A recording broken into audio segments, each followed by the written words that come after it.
జ్యోత్స్నతో అయితే శివనారాయణ ఇలా అంటూ ఉంటాడు. "నువ్వు ఏదో చేస్తానని, ఏదో సాధించేస్తానని సవాలు పలకడం కాదు. కార్తీక్‌ని చూసి నేర్చుకో. వాడు అగ్రీమెంట్ మీద సంతకం పెట్టాడు. కానీ ఎందుకు వాడి జుత్తు నీ గుప్పెట్లోకి వస్తుందనుకున్నావు. కానీ కాదు. వాడు ఏదో తెలుసుకోవాలనే నీ చేత నీ అగ్రీమెంట్ మీద వాడు సంతకం పెట్టాడు. అలా పెట్టే గెలవాలనుకున్నాడు. గెలుస్తూనే ఉన్నాడు. వాడి భార్య జైలు నుంచి బయటికి రాదని అనుకున్నాం. కానీ ఏం చేశాడు? బయటికి వచ్చేలా చేశాడు. అది కూడా మనతోనే వచ్చేలా చేపించుకున్నాడు" అని అంటూ ఉంటుంది. జ్యోత్స్న అయితే షాక్ అవుతూ ఉంటుంది శివనారాయణ ఆడిన మాటలకి. ఇక సుమిత్ర కూడా షాక్ అయి అలా ఆలోచిస్తూ ఉంటుంది.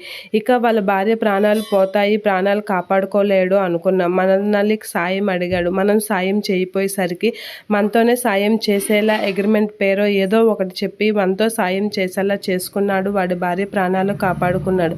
అది కార్తీక్ అంటే. వాడు ఎప్పుడు గెలుస్తూనే ఉన్నాడు. గెలుస్తూనే వాడు ఆలోచిస్తున్నాడు.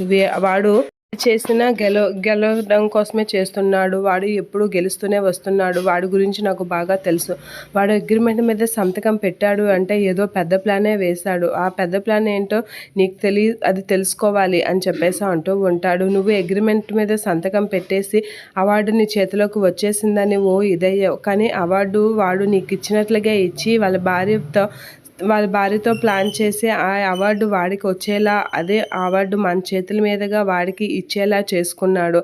అదే కార్తీక్ అంటే. నువ్వు ఎప్పుడు అది చేస్తాను, ఇది చేస్తానని మాటలు చెప్పడం కాదు, చేసి చూపించాలి అని చెప్పేసి శివనారాయణ అయితే జ్యోత్స్నని అంటూ ఉంటాడు. "ఏంటి తాతయ్య, నువ్వు నన్ను నమ్మడం లేదా? నా సామర్థ్యాన్ని నువ్వు నమ్మడం లేదా?" అని జ్యోత్స్న అంటూ ఉంటుంది. "అది నువ్వు మాటలతో చెప్పడం కాదు, చేతలతో చేసి చూపించి అప్పుడు మాట్లాడు.